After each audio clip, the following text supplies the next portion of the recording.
Hello, everyone. Thank you for joining us for part 3 of our environmental stewardship program. And let's start admitting people in.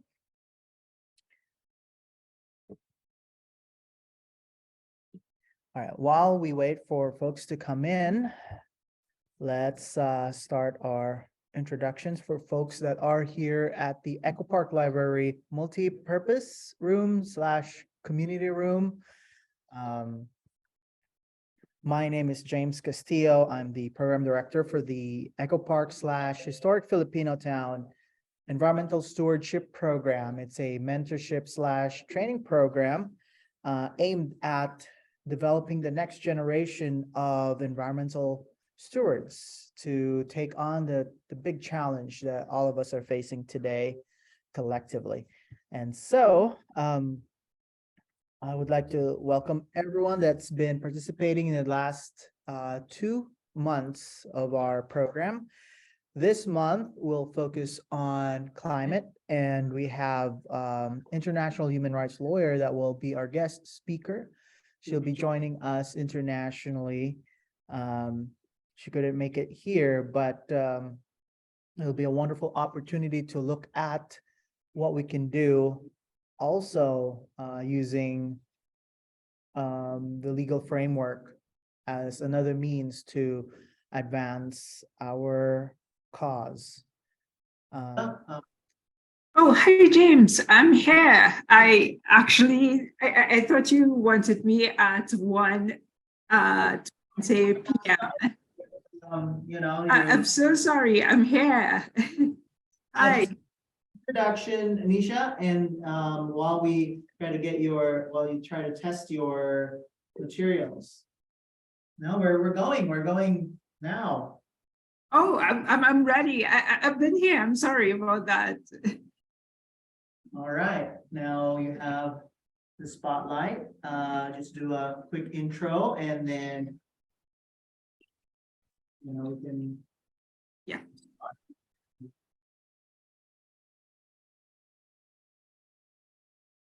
Would you like me to do the intro? Yeah, do a quick introduction on yourself while sure. Enough people already, so we can get started. All right. Well, hi, everyone. My name is Nesha Abiraj. I am an international human rights lawyer. I am a lead advocate for UNICEF USA. I am also a trained climate reality leader, and I am deeply honored to be here with you today. Admittedly, I am a bit fluish, so please forgive me if I take sips of water in between. I'm so excited and truly inspired to be on this call with all of you because it gives reason for hope. And I just to kick us off, I just wanted to take a moment to acknowledge what the residents of California have been experiencing earlier this year in January, when I did a similar presentation with the North County Climate Change Alliance.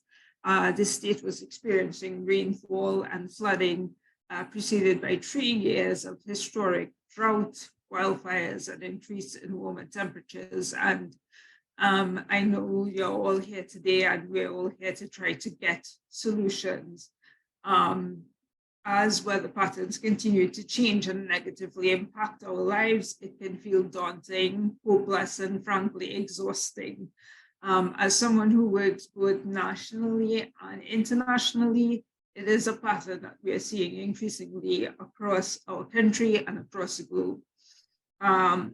That's why today I am really grateful to be in this space because my goal today is to give you a reason to have hope, to not feel alone or exhausted, because we are very much all in this together. Before jumping in, I just wanted to take the opportunity to extend my profound gratitude to James and the Eco Park Environmental Stewardship Program and everyone involved in making this possible. It is absolutely remarkable, and congratulations, and thank you for inviting me. Thank you for creating this space where we can all be together and talk about it. I just can't tell you how deeply grateful I am, and it is a true privilege to be here with you all. Can I go ahead and start sharing my screen, or? Yes, go ahead.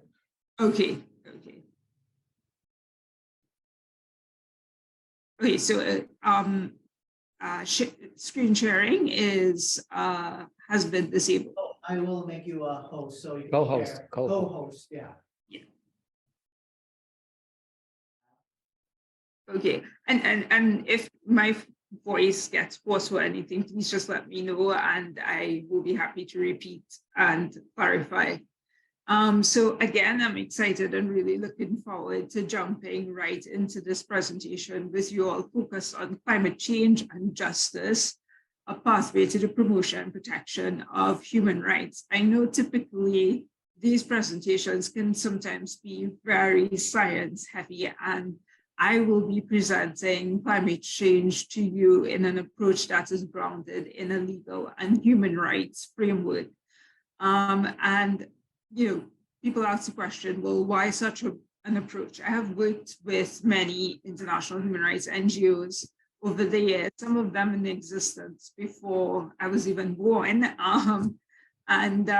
Yet I felt a growing sense of frustration inside of me, because these rights against vulnerable groups, women, children, persons with disabilities, the elderly, indigenous communities, BTQIA plus communities, rights violations were only getting worse. And I thought to myself, what are we missing?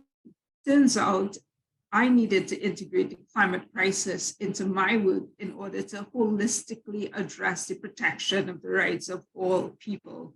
And in so doing, I needed to understand the science behind climate change, which the scientific community willingly gave to all of us. So it is on this premise I thought to myself, well, why not equip all other disciplines with the legal and practical tools so that we may stand together and amplify each other's voices, and just maybe we could be the generation that lives to tell the tale about how we solve the greatest existential crisis facing humanity and our planet.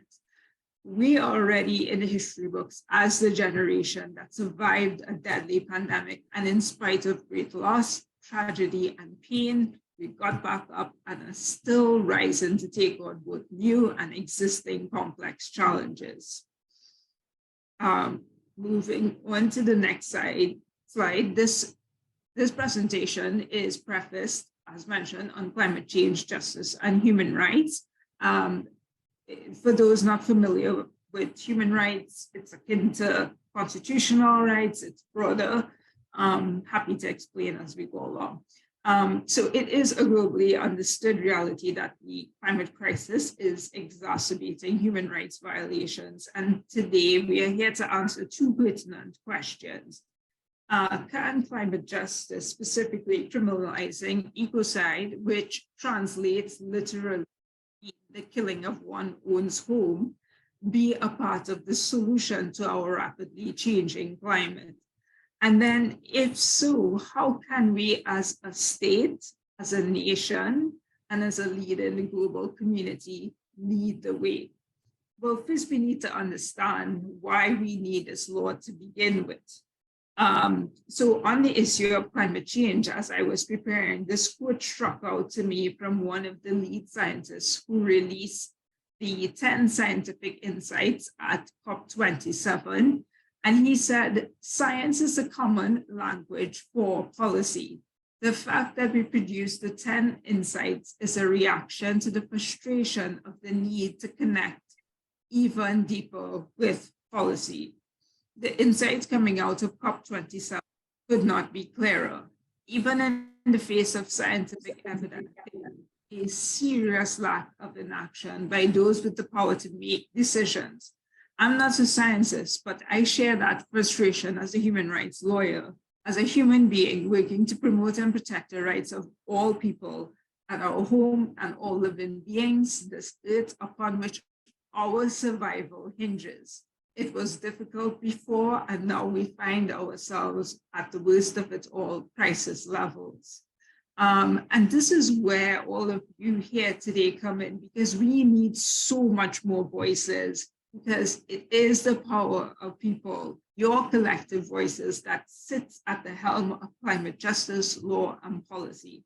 I see young people trying to take lead in demanding climate justice across the globe, but are global leaders even listening, or are they just giving us pacifying answers? To give an example, decades ago, the state of California, and I don't know if any of you are familiar with this case, tried to strike a major blow against climate change and failed. The state passed an ambitious rule in 1990 mandating car companies slowly begin replacing their offerings with electric vehicles. But in 2002, the state backed off the policy, and part of the reason was political. Car companies, aided by the then administration, were fighting the state every step of the way. Make no mistake about it, this is not a unique situation to just the state of California.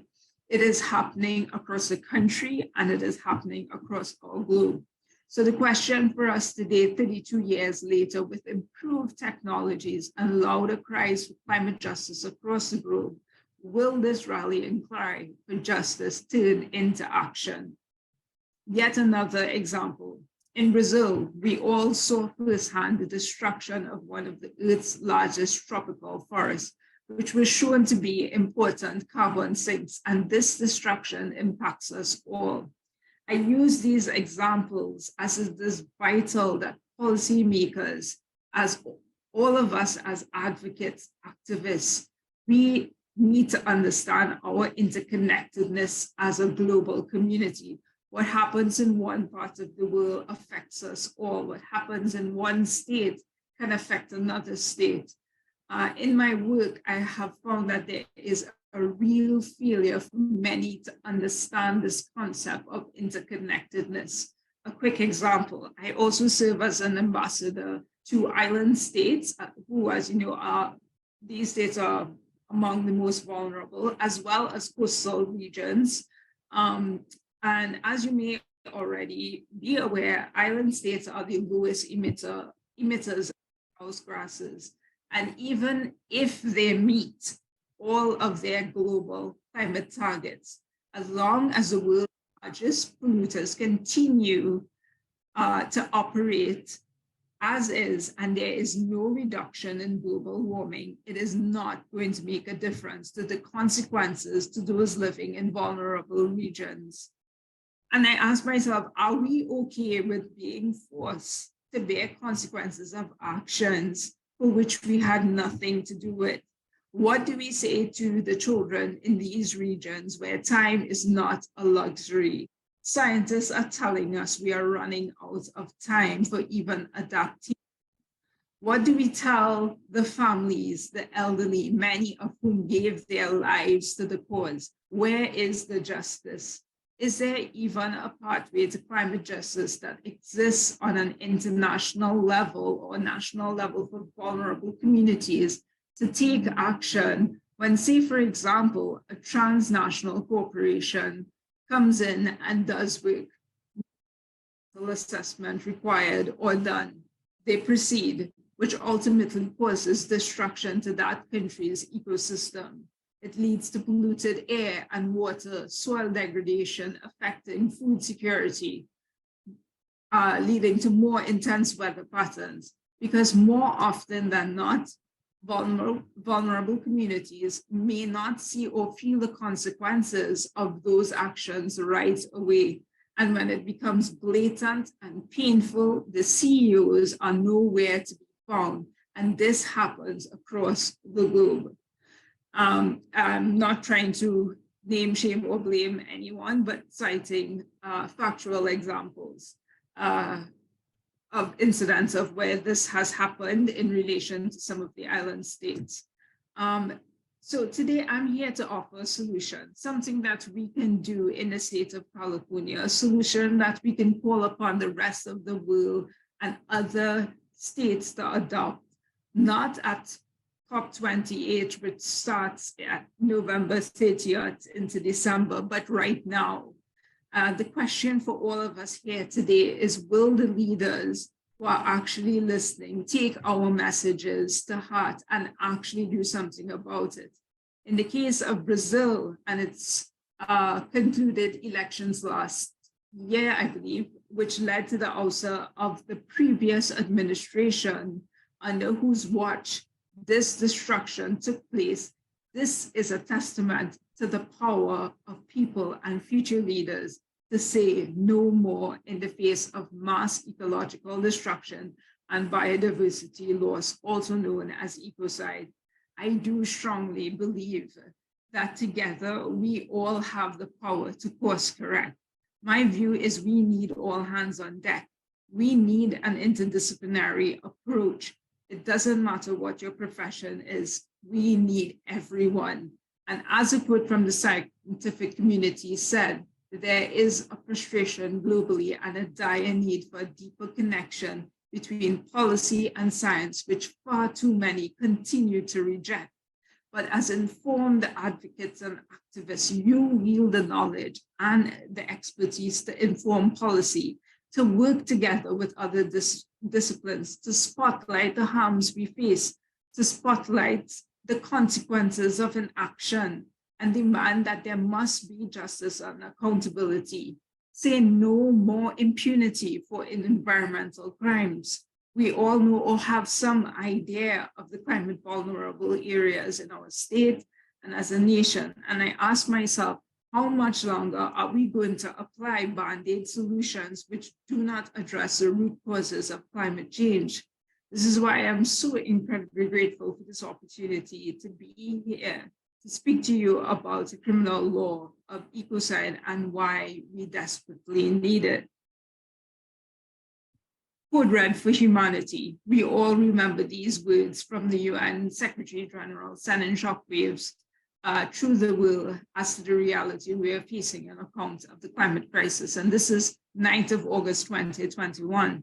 In 2022, Secretary General Antonio Guterres now says humanity faces, and I quote, collective suicide over the climate crisis.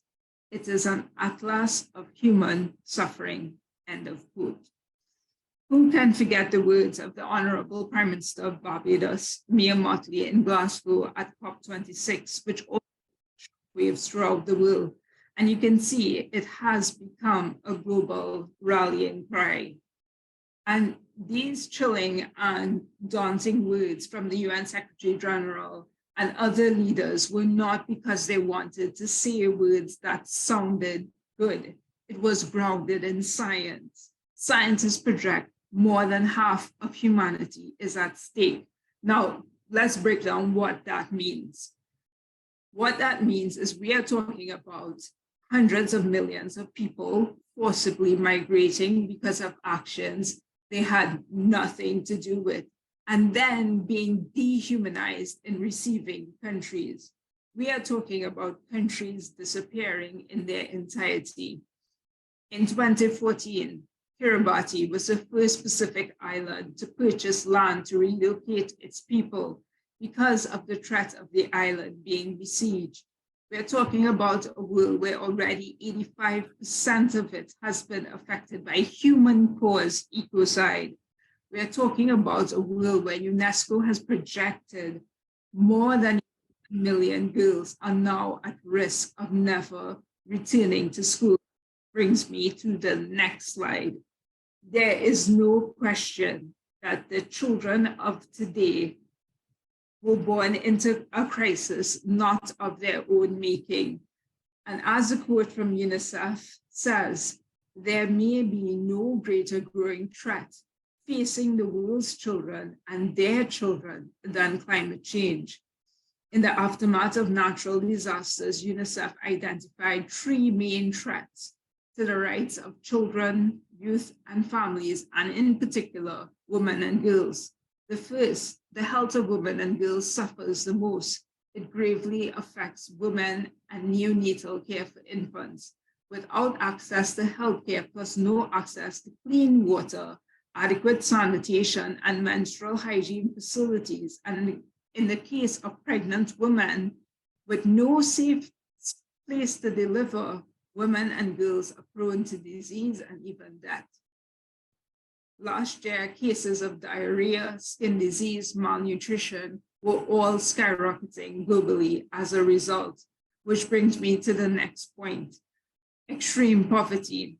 As the climate crisis pushes more people into extreme poverty, UNICEF projected 9 million more children would suffer from stunting and wasting, which is the most life-threatening form of malnutrition by the end of 2022. We are now in 2023 and are expecting to see a rise in those figures unless we course correct. There's no doubt that COVID-19 also played a role. It exacerbated this crisis for children, with 23 million children missing out on basic childhood health care. And just to say, all this data is based on data from UNICEF.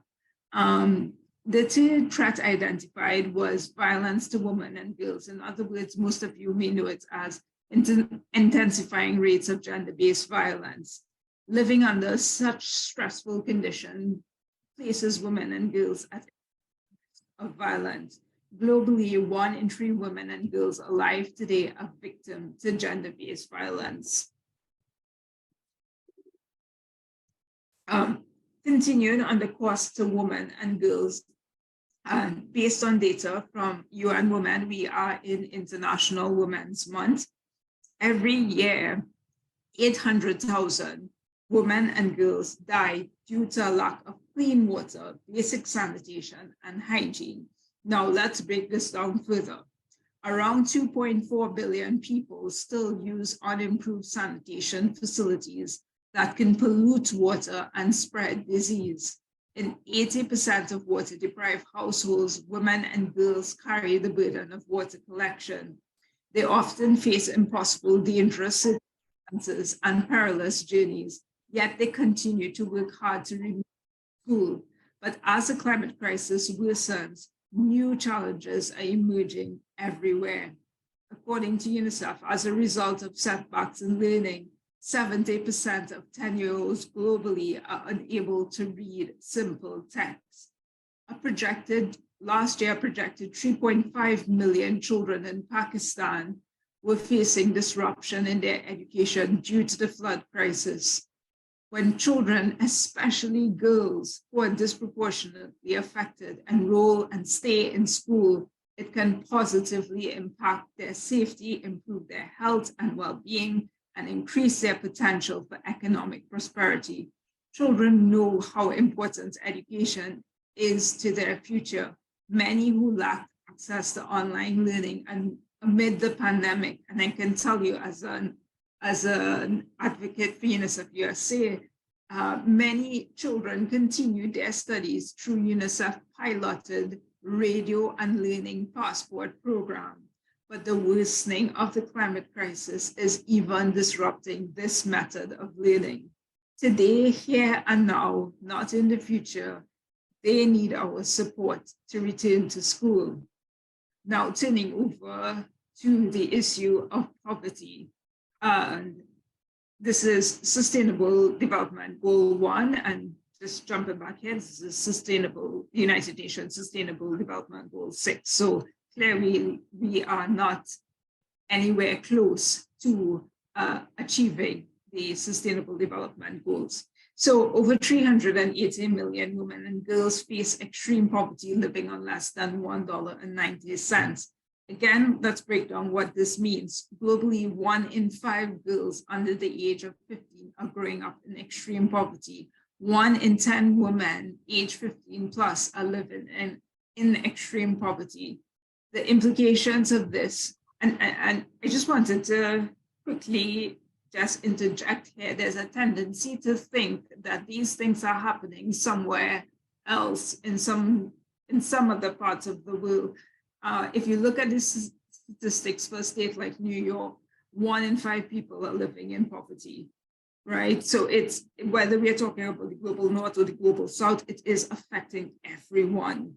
The implications of this is placing girls who in many parts of the world are still seen as property, or in cases of extreme poverty, an extra mouth to feed, at severe risk of early forced and child marriages, often used as a guise for human trafficking for labor and or sexual exploitation and or modern slavery. I should have also mentioned that I am a member of the U.S. National Coalition to End Early Forced and Child Marriages.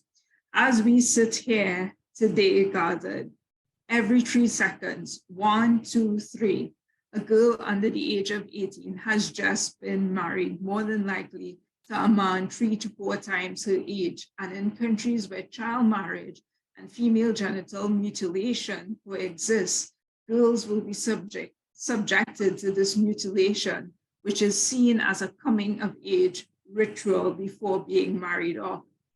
And again, I reiterate, make no mistake, this is not happening in some dark, shadowy, hidden parts of the world. Early forced child marriage is legal in 46 US states, including California. Female genital mutilation and cutting was only banned on the federal level in 2020. 10 states are yet to enact laws to outlaw the practice. Extreme poverty also leads to forced migration and displacement. According to UNICEF, extreme flooding, drought, and conflict has led to the highest number of displaced children recorded since World War II. The climate crisis is undoubtedly threatening the physical and cultural integrity as well as the economic functioning of our world. How many of you here today work in jobs that require you to show up in person, but missed out on income because you were marooned or had to evacuate and shelter in place, or had to clean up and rebuild? How many of you have had to miss classes or take several hours just to get home because you were stuck in hours of traffic combustion and polluted air because of roads being impassable? Not only are we self-sabotaging our future, but in the process, we are destroying the very thing that is the source of life, which every single faith and non-faith acknowledges: nature. In the face of these egregious risk and harm to women and girls, where are the laws, the guidance, and the means to provide access to justice to those affected? I ask you again, do we year after year apply band-aid solutions expecting a permanent fix, or do we demand climate justice at the national and international level on behalf of all people? The earth is in need of a good lawyer. While this is one of her most famous quotes, the late Scottish barrister Polly Higgins, her legacy became the Stop Ecocide Foundation, a foundation that is relentlessly bent on empowering every single voice, not just lawyers, to be an advocate for the earth, and that includes every single one of you here today. Now, why did Higgins say the earth was in need of a good lawyer? Well, we all face the threat of mass extinction. Why? Melting ice caps, deforestation, drought, rising sea temperatures, all of which leads to food insecurity, resource depletion, forced migration, conflict, even war, taking us full circle back to mass extinction. The late Polly Higgins was the pioneer and catalyst for the renewed push to make ecocide international law. And ecocide is by no means a new concept. The term ecocide was first coined by Professor Richard Falk back in 1973 when he proposed an international crime of ecocide in response to the use of the chemical known as Agent Orange, used by the US to destroy crop fields to gain better visibility on their targets during the Vietnam War. The consequence was mass environmental destruction and the poisoning of the health of 1 million Vietnamese children. Today, we are seeing the type of ecosystem destruction Professor Falk spoke of play out in real time. One just has to look to the conflict in Russia and Ukraine, Ethiopia, Afghanistan, Haiti. Do we ever stop to think about the children that are born into a life of crisis? Ecosystem destruction is now undermining the future of humanity and our planet. The rate at which climate change and mass damage and destruction of nature or ecocide is happening, scientists say we are dangerously close to jeopardizing all life on Earth. Scientists warned us in the IPCC reports and again last year at COP27 that there has been irreversible impacts of global warming, and we have already crossed certain tipping points. Children born today are up to 7 times more likely to face more extreme weather than their grandparents. The world needs you. Yes, challenging times lie ahead. You have no doubt seen or heard of reports of fossil fuel lobbyists trying to outnumber environmental activists at COP27. For those who don't know, COP is Conference of Parties, that's the acronym.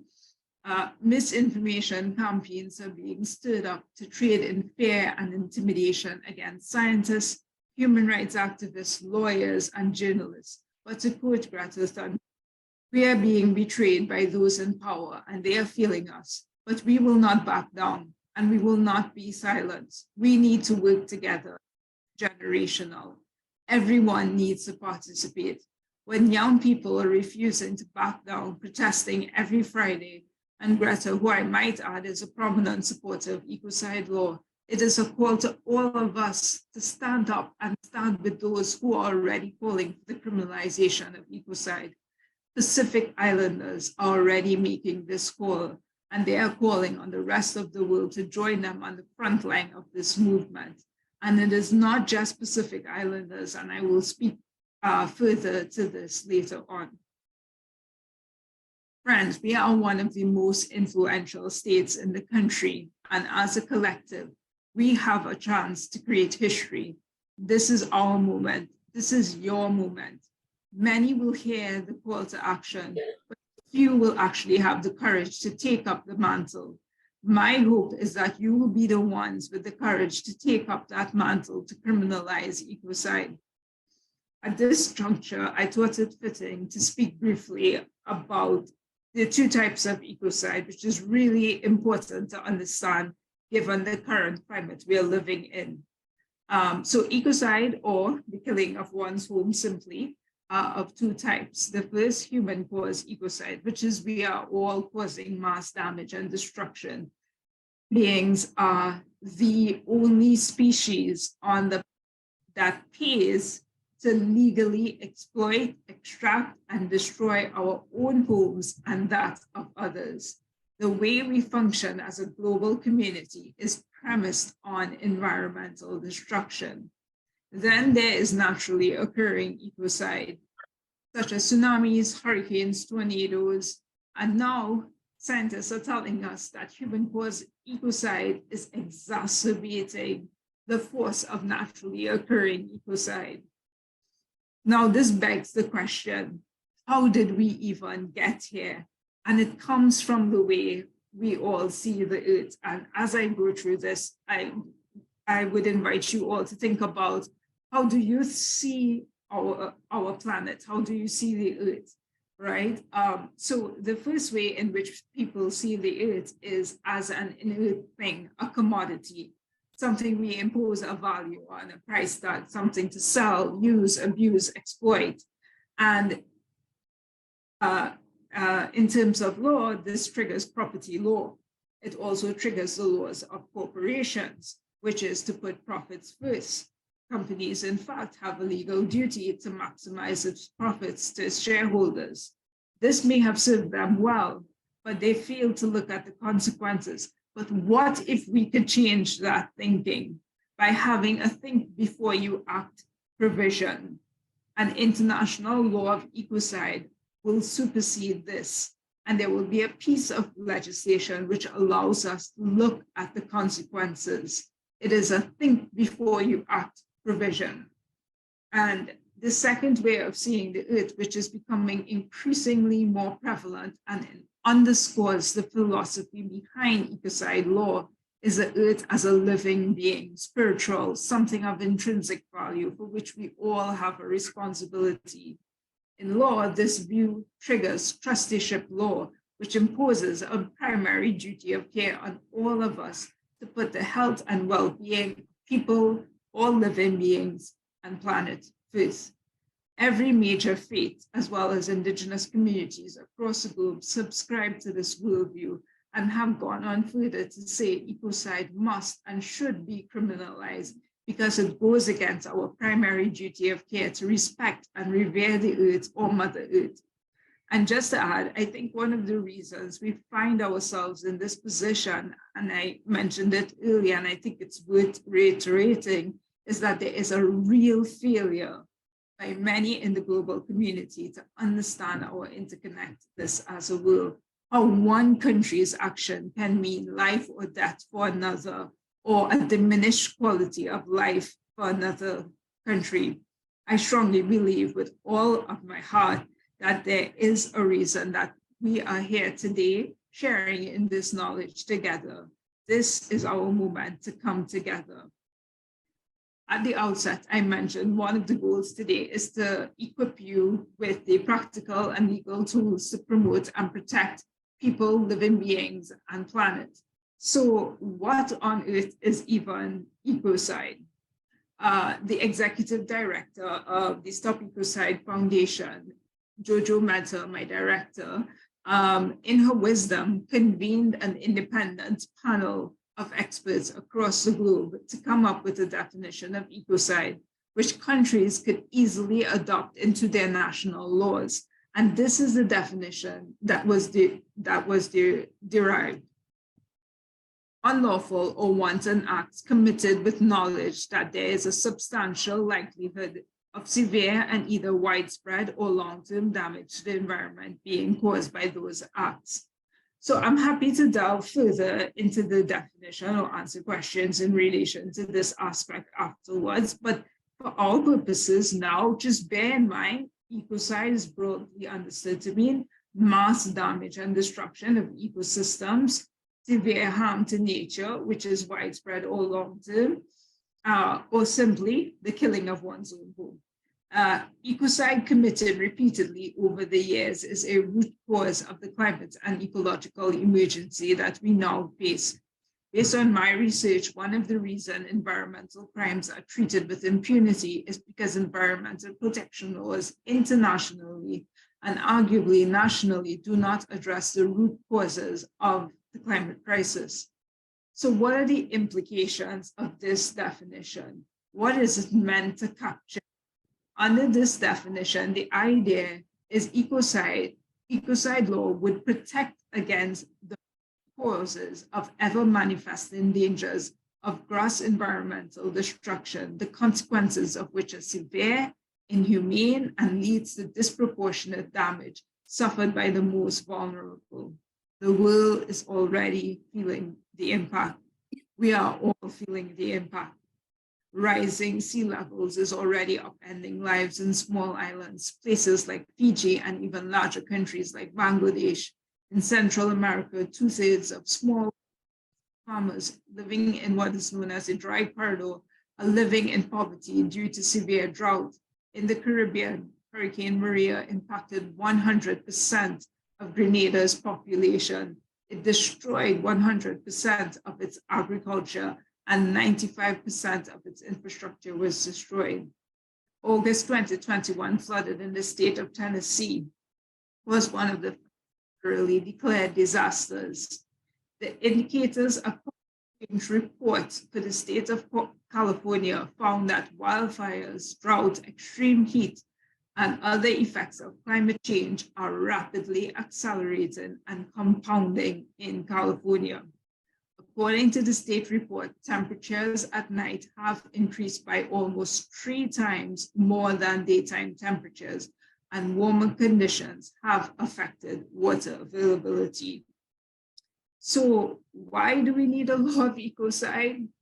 When I ask myself, why are these crises continuing to happen? And it's worse each year. Clearly, there's something that we are not addressing, and that is a clear pathway to climate justice for the vulnerable and accountability for offenders. So, accountability for the worst offenders, justice for the blameless and most vulnerable, legal deterrence, again, that think before you act provision, slow the pace of human caused ecocide by some time, and peace. So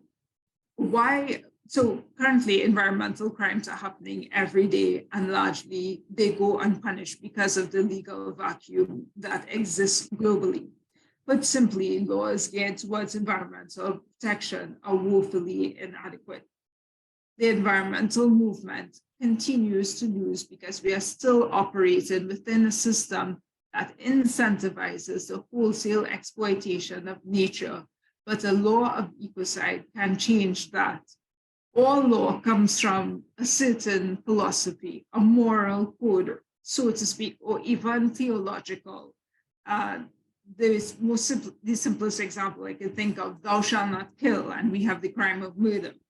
The philosophy that underscores ecocide law ties very much into the view of seeing the world as sacred and seeing ourselves as guardians. And it also recognizes our interconnectedness as a world, and by extension, our interconnectedness, the interconnectedness of our humanity. Additionally, yet another reason for ecocide law, the worst polluters have become so emboldened that they are now budgeting for what is known as SLAP lawsuits. Some of you may be familiar with it. The state of California is one of the few states that has strong SLAP laws. So essentially, the acronym stands for Strategic Litigation Against Public Participation. So what this means is that these corporations, these companies, they are bearing local environmental activists, small NGOs, and indigenous communities in frugal paperwork, knowing that they will not have the means and resources to fight them back. Transnational corporations have been identified as some of the worst offenders, and they continue to profit off of the earth. And the people who live in affected areas, it is their lives that are being upended, and they are being pushed into poverty. And as mentioned earlier, they are suffering from consequences of actions they had nothing to do with. And when they are forced to migrate in search of a better life, they are often met with hate, discrimination, and growing authoritarian populism. And as the late, great Dr. Martin Luther King Jr. remarked, when our laws align themselves to equality and justice, then we will have true peace in this world. So how do we make ecocide law? And I'm going to start internationally, all right? So the idea is to harness the power of international criminal law to protect our global environment. And we can do this by way of amending the Rome Statute, which underpins the International Criminal Court, or ICC. The ICC is premised on safeguarding the well-being of the world. Its remit is to deal with the largest threats to the world's peace and security. I often get asked, well, why criminal law? Well, the idea is criminal law is an effective tool which leads to changes in behavior. And when crime is international in nature, we have a real chance of changing even the worst environmental criminals. In a post-World War II era, the world was at a precipice. And in one voice, countries came together in strength and unity and said, never again. And out of this came the Rome Statute and the creation of the first three crimes against peace: genocide, crimes against humanity, war crimes, and then later the crime of aggression was added. Unknown to most, a crime that would prevent mass ecological destruction and biodiversity loss known as ecocide was in the original draft of the Rome Statute, but never made it in. Today, humanity stands at another precipice, and it is way past time what should have been made a crime several years ago, or to now rightfully become the fifth international crime against peace. In addition to international accountabilities, countries, states owe it to their people, all living beings, and our home this earth to enact legislation criminalizing ecocide. Ecocide is by no means a silver bullet, but it is a clear pathway to fill a gap to justice and accountability for the vulnerable and blameless within structures that already exist.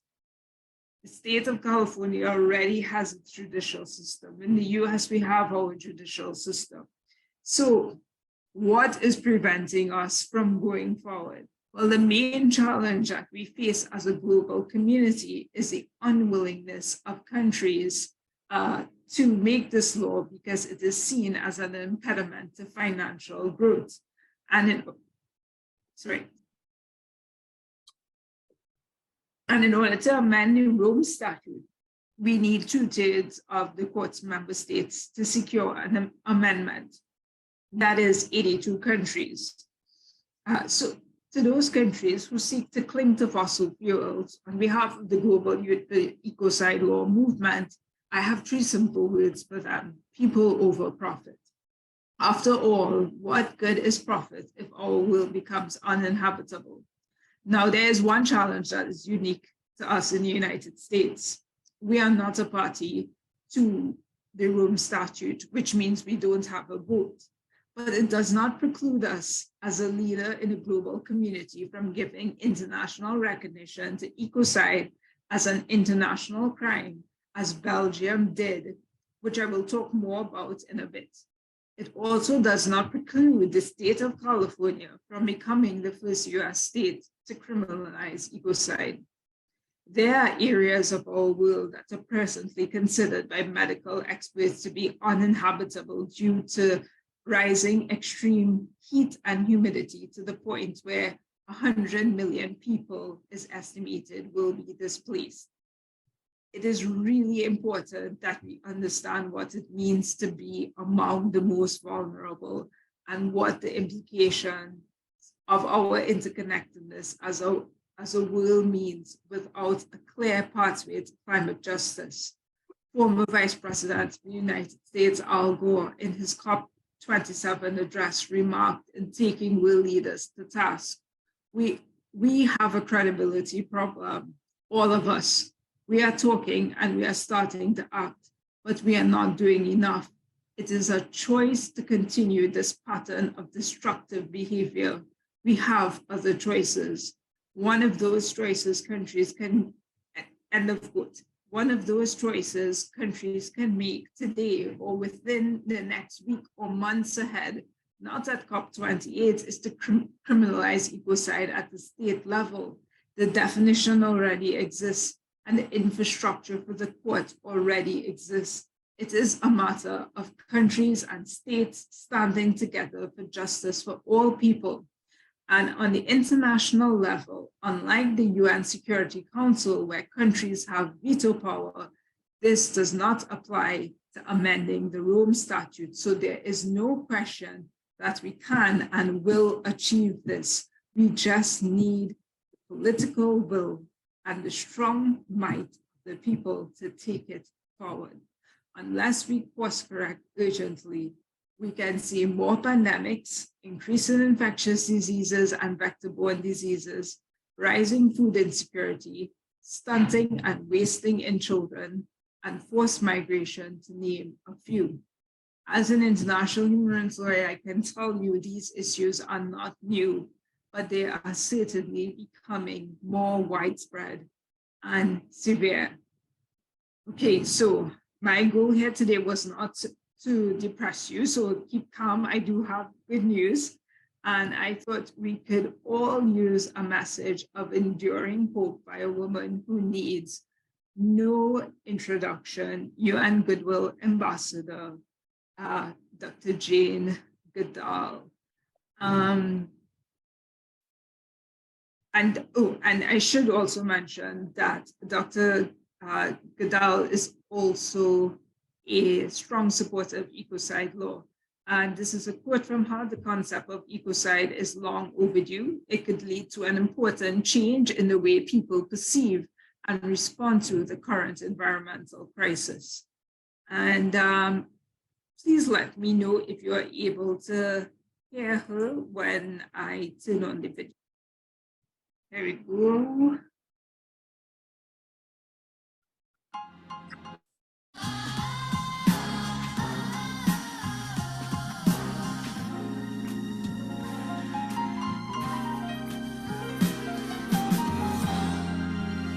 Apologies, it's an ad.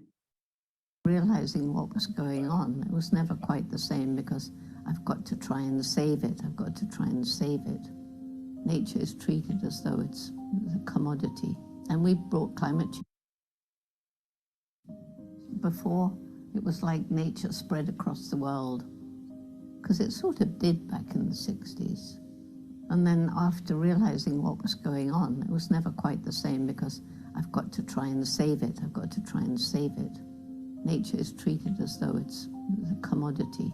And we brought climate change on ourselves, loss of biodiversity on ourselves, and the pandemic on ourselves. It's all our fault, from our disrespect of nature and animals. When I finally got to Cambridge and they told me, you can't talk about chimps having personalities, minds, or emotions, because those are unique to us, I knew that was rubbish. I didn't deliberately plan it, but it's just who I am. Not to confront the professors, not to say, oh, you're wrong, but just to quietly go on doing what I knew was right. And it's the same if I'm trying to change somebody who disagrees, not to be holier than thou and attack and say you're doing wrong and you've got to do right, but rather you've got to reach the heart. And I do that through storytelling. Kids are absolutely fascinated by the time I spent with chimps. So that's the nice doorway in, because once they know the problems and they're empowered to take action, they're so enthusiastic. I mean, it's their world, and they now know enough, starting quite young. They know that we're destroying the world now, because it's everywhere, you can't miss it. First, we got to alleviate crippling poverty, because when you're poor, you can't protect the environment if it's your only way of survival. But once you're not in that category, then we can all make ethical choices in what we buy. The positive is there's so much more awareness and talk. There's so much more pressure from the public. I'm about to leave the world and leave it behind me with all the mess, whereas young people have to grow up into it. That's why they need every bit of help they can. And if, you know, if they succumb to the doom and gloom, which many have, then they lose hope. If you lose hope, that's the end. Because if you don't hope that there's a way out, if you don't hope that your actions can make a difference, then you sink into apathy and do nothing. So hope is absolutely crucial if we're to get through this. Apologies, everyone. That was an ad that just came up.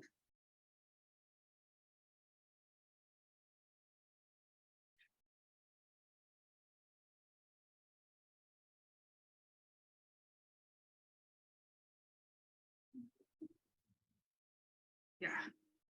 So, sorry, forgot my video. So as Dr. Goodall said, we cannot lose hope, because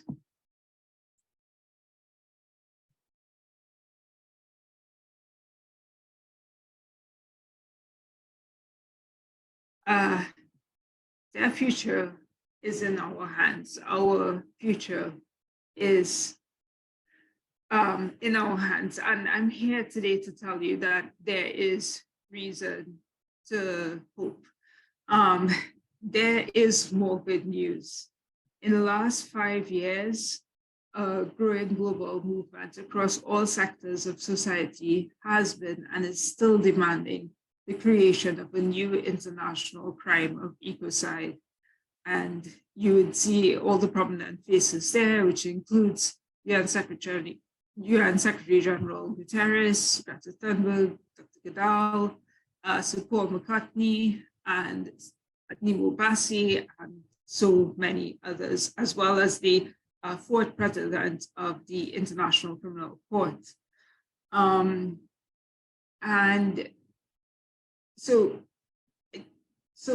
perhaps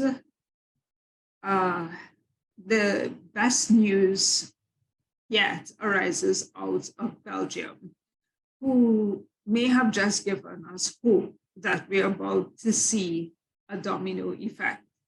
The remarks delivered by the representative to the Honorable Zakia Katabi, Minister of Climate, the Environment, Sustainable and Green Deal Belgium at COP27 could not be clearer. And she said, quote, "One of the greatest forms of injustice is the massive destruction of the environment upon which communities depend.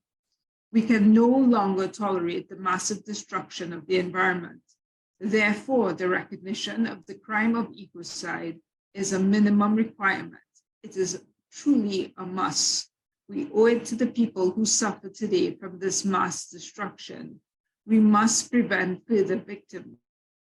We also owe it to future generations. We have to legislate accordingly, and first of all, by recognizing the crime of ecocide internationally."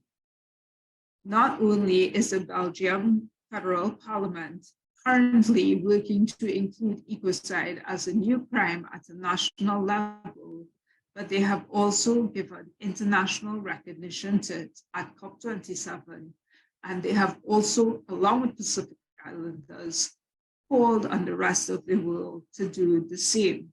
Noteworthy, the European Union is also revising its environmental crime directive, and it is also debating the inclusion of ecocide in their new criminal code. Whether or not the domino effect continues, the answer to that question lies with you. This state has a real collective power to do the same. And you can join them, because if enough countries support, ecocide can be added to the list of international crimes. And this will act as a powerful brake on harmful extractive practices and a much needed incentive for strategic change and innovation. Thus, together, we can be a powerful global force for the protection of each other and all life on Earth. If you are interested in continuing to learn more about Stop Ecocide International's work, which I 1,000% recommend, you are cordially invited to become an Earth protector at no cost. And one of the biggest criticisms that we often get is that there's just far too many words. So this is not a presentation of words that might sound good and lead to no action. So please do sign up if you'd like to become an Earth protector. And if you work with communities of faith, policymakers, businesses, invite them to join in too, because we are all in this together.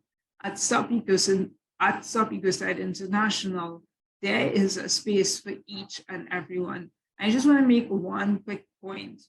Supporting other organizations that share common vision it only enhances our power to affect real change. So I would just, I wanted to share this quote from UNICEF from February of 2022, which is quite apt.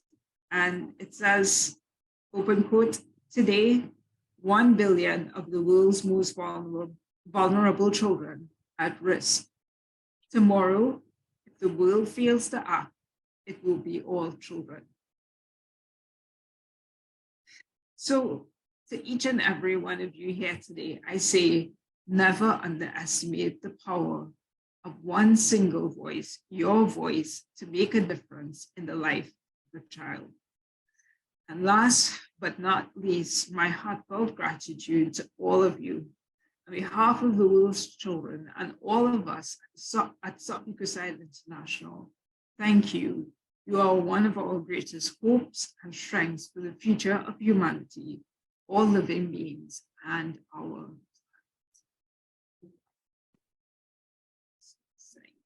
So with that, I'm happy to answer any questions, and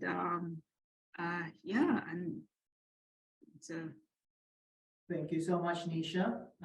Let's open up the floor now to question and answer. I know there's some folks that have some questions or comments here in the chat. I'm not sure, can you read them, Nesha? So this last comment, Ken makes a comment. She says, a common theme of progressive climate policy is the polluter pays principle. Policy advocacy groups like Citizens Climate Lobby promote carbon fee and dividend policies based on equitable per capita distribution of carbon pricing revenue, but only to United States citizens, not to countries that bear the highest cost of our historical emissions. Can this exclusion be morally or ethically justified? Well, what I would say to that, I mean, there's no doubt that there are disproportionate ways in which countries are treated in terms of policy, but I think the fact that this is an issue on your radar, like my advice would be to get it to the policymakers and put it on their radar to let them know that this is happening. And then the second point I'll make is that this is why we need a law, an international law of ecocide. Now, although the United States is not a state party to the International Criminal Court, let's say a transnational corporation that is registered in the US does some kind of wrongdoing.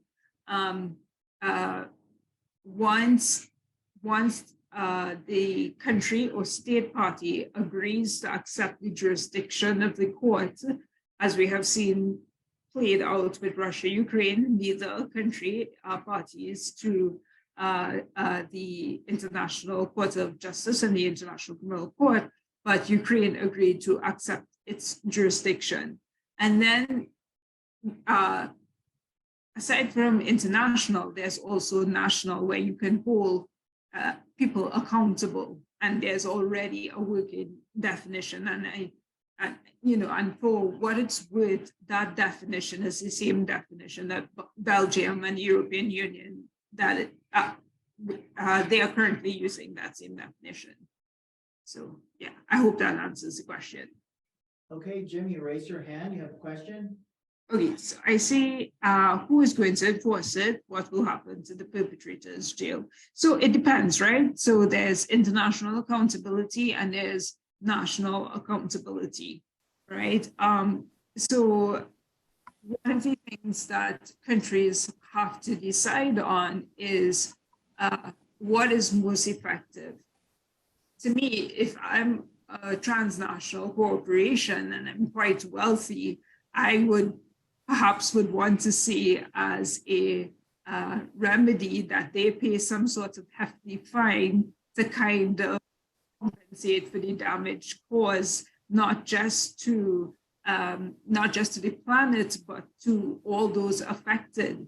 We live in a country where there is, and you will probably be aware of it, where we have death or cancer valley in the state of Kentucky, and every single person that lives near that chemical plant has cancer, so yeah. And then, the International Criminal Court takes far too long to be effective. And that is an excellent point. But we are living in a different time right now. And I'm not going to say that things are going to change overnight, but this is an issue that we all have. There is strength in numbers, and we all have to come together. And prosecutors that I have spoken to at the International Criminal Court, they have said that there are ways that they can do this.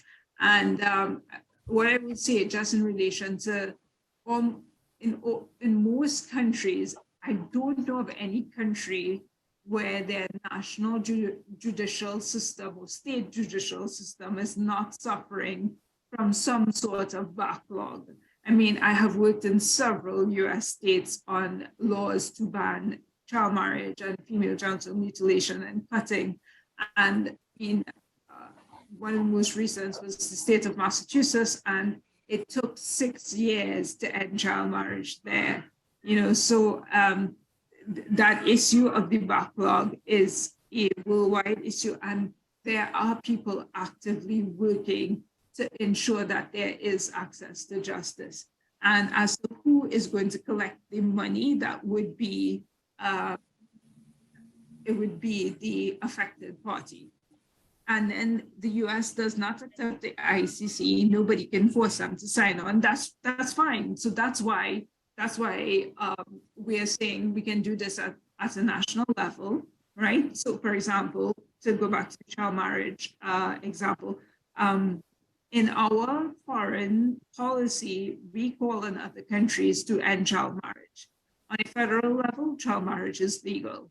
And on the state level, it is legal in 46 US states. So similarly, with ecocide law, we can go ahead and pass it at a state level. And if all states pass it, then we have a greater chance of getting hold of perpetrators. So I hope that answers. And I think Jim has his. You are on. What is your question? Yeah, I have a perspective of engaging these issues of global ecocide regimens with uses of a CCNR process. And in the chat I've put the basic ideas here, where in the neighborhood in Echo Park, we can put together a fund where we buy property and then institute a CCNR on that property. Now, a CCNR means that when you buy the property, you have to agree to whatever it is that the funder or the people that own it now say to do with it. And so when you do a right thinking regenerative process that's built out by the neighborhood and understanding of how things should be, you buy the property, the CCNR stays with the property. Then you can sell that property and buy the one next door and put the same CCNR on it. And so it is a way that we can collectively in our neighborhood, with our own economic force, create the change that we're talking about here. And it's an immediate, fast thing that is brought by the people. It's not like some governmental thing says, hey, you got to do this. And no, it's the people there that say, this is what we want to do, and this is how we want to move things. So and I put that basic idea there in the chat with my name and phone number, address, or my email. And I would really like to have discussions around this kind of an idea that would do that, would institute this on a basic level. And it's something that can grow organically across our whole thing. And we don't have to wait for any outside thing to say to do this. Yeah, that's a great point, Jim. Yeah, there's definitely a lot that all of us can do, in what we can in our areas of expertise. So, it's like what Nesha said, it's all hands on deck. Yeah, it's a collective thing that allows us all to do this, and we don't have to think about, well, they're making it happen someplace else. It's us being able to empower ourselves to have this happen. and that goes back Yeah, to, and sorry. that goes back to part one, the idea of vision, the idea of the sustainable development goals. It's not perfect, but the idea is we set a goal, a vision, and all of us, whoever wants to pitch it, and the scale of the problem is so huge that every bit counts. Nesha, you have a comment? I was just going to say, the more people like you that we have, is the more that we need more people like that, because we are at a moment in our history where we need everyone on board. And like I said during the presentation, ecocide is not a silver bullet. It's not going to solve all the problems.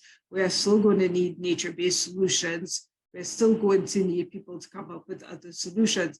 This is, something geared towards, the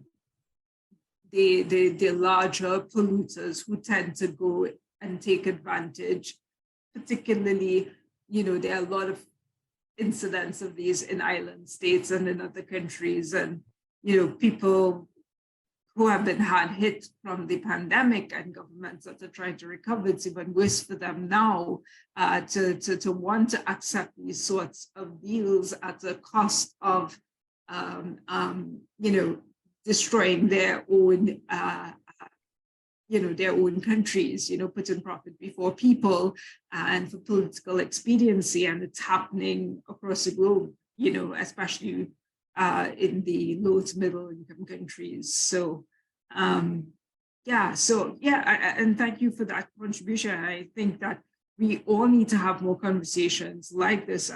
And recently I did a talk at Northwestern University with two other professors, and we all agreed we are at the kitchen sink moment where we are literally throwing everything we have at this crisis. And the island states are literally racing against time. That quote 1.5 to stay alive. We are talking, the reduced quality of life. Children being born with asthma, respiratory ailments.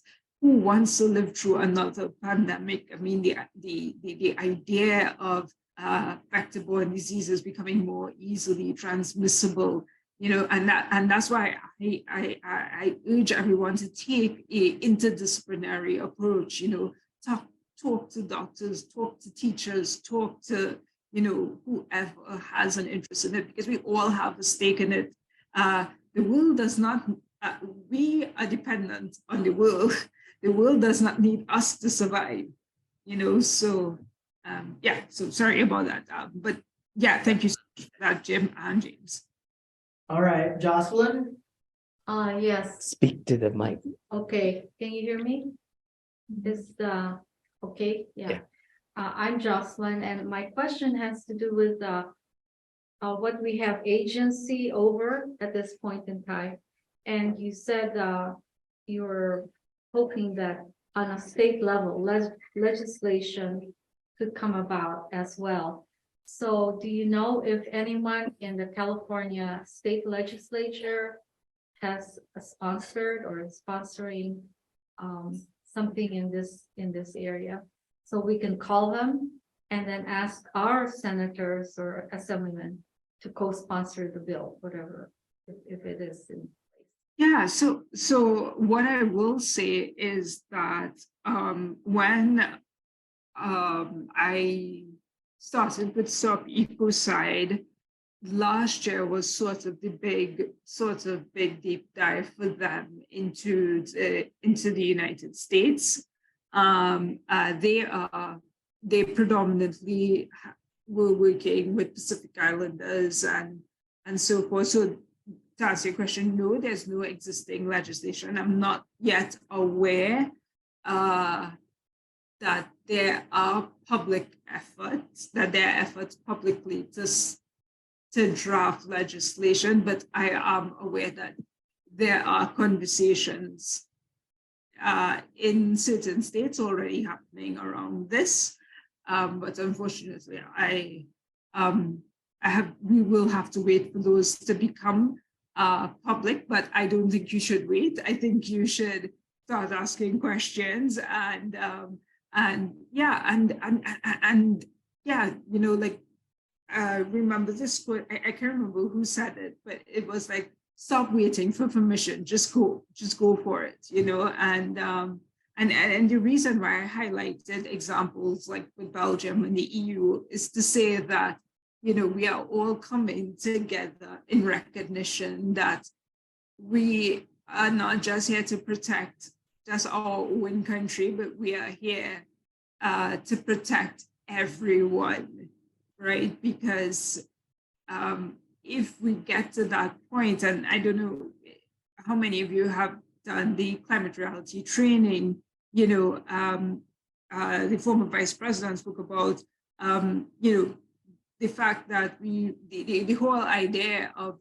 self-governance and state sovereignty is under threat the worse the crisis gets, you know. So I hope that answers your question. And, you know, I would just say, you know, I would share, James has all the links, you know. I have worked with faith communities across the US, worked with universities, academics, and I have not to date met anyone who is against this and are asking similar questions like you. How do we get this started? So thank you so much for that. All right, Karen, I know you raised your hand, but we are trying to end our program earlier today because we have another event, someone giving a gardening workshop. But very important to segue Nesha's presentation is a survey. We have 2 environmental stewards that we've selected. These are young individuals who are very passionate about the environment and sustainability. And last month, Richard gave his presentation. And now, Surbi, I will give the floor to you so you can present a little bit of what your plans are, your thoughts are, and you know, as a manifestation, as a clear evidence that what Nesha and Dr. Goodall said, that, you know, we need to hold on to hope. And these 2 environmental stewards is a symbol, is a manifestation of that hope. So, Surbi? Hi, hello, am I audible? Yes, we can hear you. Go ahead. Yeah. Okay, perfect. Yeah, thank you so much for the opportunity. Did I get this screen sharing access? Yes. Sure. We'll make you into a co-host. Yeah. Hold on.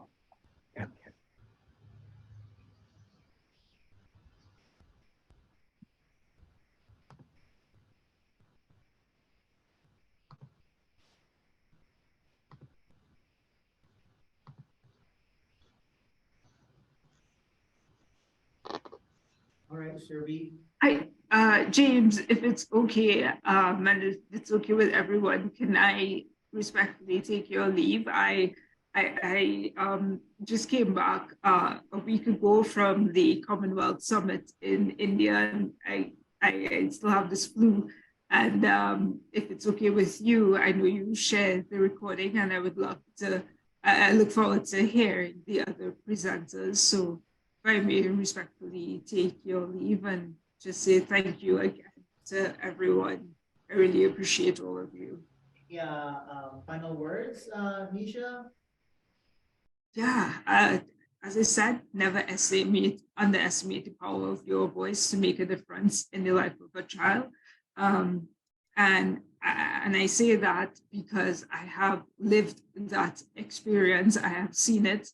And I never thought, I'm originally from an island state, a small island of 1.3 million people. And yeah, and I've been part of 5 campaigns to end child marriage: New York, Massachusetts, Rhode Island, Pennsylvania. And as much as you can work together, you know, feel free to reach out. James, you can share my contacts. And yeah, we are stronger together and we are going to get through this together because lives are literally at stake. And I don't think anyone here is going to be okay with the knowledge that people could very well lose their lives. So I'm very inspired by this group. And I think it's incredible that you have created this space. And I wish I could have been there with you in person. So thank you so much once again. And I appreciate all of you. Thank you, Nisha. Bye. Okay, bye-bye. Thank you, Nisha. All right, sir. Yeah, I'll share my screen. Share your screen. Yeah, is it better? Yes. But Okay. that thing. Thank you. That's Can I start? yeah. Go ahead. Okay, yeah. Thank you. Thank you so much. It's great. I don't know, somehow my camera is not working, so I'm not able to share my videos. Apologies for that. But yeah, thank you so much. And this is a brief about what is like my topic and how would I like to go about the topic here on in next 3 months. Starting off with what exactly are we trying to do with climate and climate change? I guess if we can go back to our roots and start looking at the problem as where it arises from. So that's where I dig in deeper and thought that why not just invest in more nature-based solution, because that's where the problem and the solution, both of them, lies. Just giving a quick introduction of what exactly is the nature-based solutions. So according to IUCN, nature-based solutions are the actions to protect sustainably and manage and restore the natural and the modified ecosystems that we all live in, address the societal challenges, maybe as one of the things which ecocide is countering already, as Nisha mentioned, effectively and adaptively, simultaneously benefiting us ourselves as a society, and of course not harming the nature, and that's how we protect them. So that's exactly what nature-based solution actually means. If I dig down deeper, what are the examples of when we say nature-based solutions? So when we talk about some of the activities, it goes around reforestation, wetland restoration, then maybe some green roofs, sustainable agriculture, coastal restoration. So all these examples are one of the ways in which we can look for solution which are nature based. I would here likely would like to focus on zero waste problem as one of the key elements, because I guess designing all the elements may be as simple as a bottle or as simple as consuming our daily food, vegetables, how we take them. Because if we go around, let's take an example of a fruit. If we consume it, an orange, we see that even the peels, which is protecting the inner part of the fruit, but is also like the outer layer is dumped in the nature, but it's not affecting the nature, but it's made in a way where it can help uh, get nutrients and fertilizers in the soil, which is a form of a regenerative farming. So we can focus on more solutions like that. So these are the designing of products and processes which are more zero waste in nature, and by investing in such nature-based solutions, we can promote circular economies, where waste can be seen as as as a resource and not something which is just being wasted. So such as I mentioned, regenerative farming, composting, composters, and many other innovative designs can be and focus of investment areas. I believe corporate emissions are one of the major areas where change needs to be made, because it holds for about 15 to 20% of the emissions which are being done in energy sector. Major cause is how products are being produced or designed, how recklessly are we consuming all the resources that we have, how we are managing the supply chain, manufacturing, and everything else. And that is where I feel the solution lies.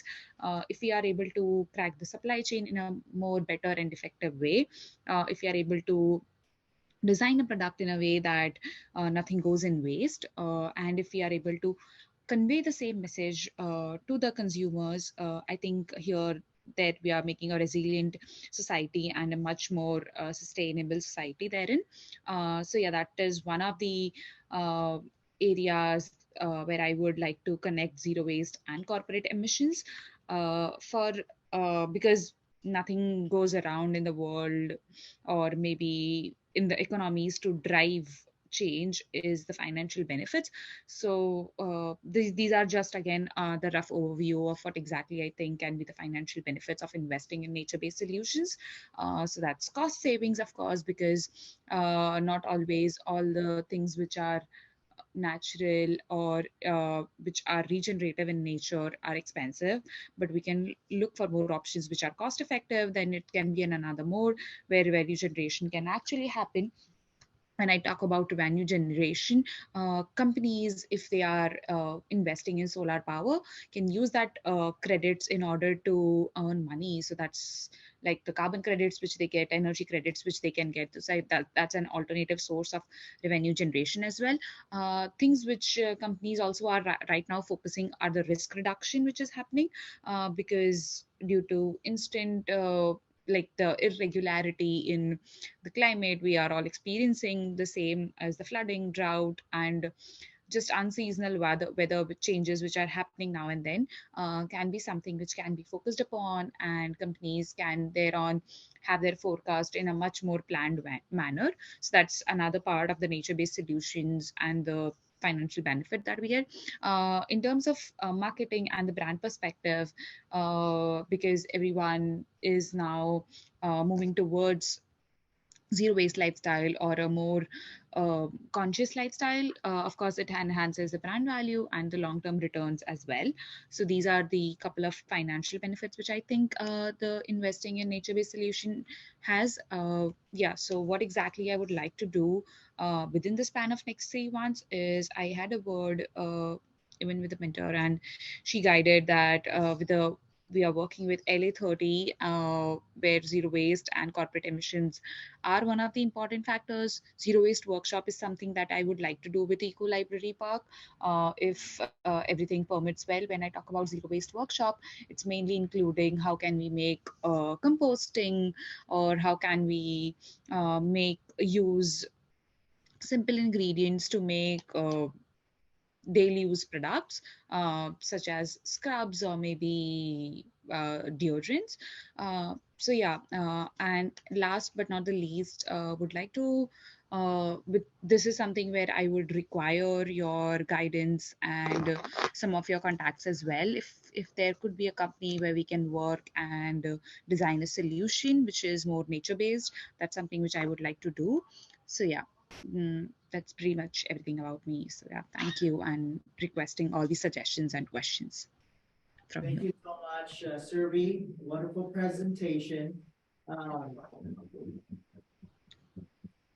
We definitely want to continue the conversation, but we need to wrap up because of the next phase of the afternoon is the gardening workshop sponsored by LMA. So I just want to make a pitch Okay. for this. I just like to make a pitch for this.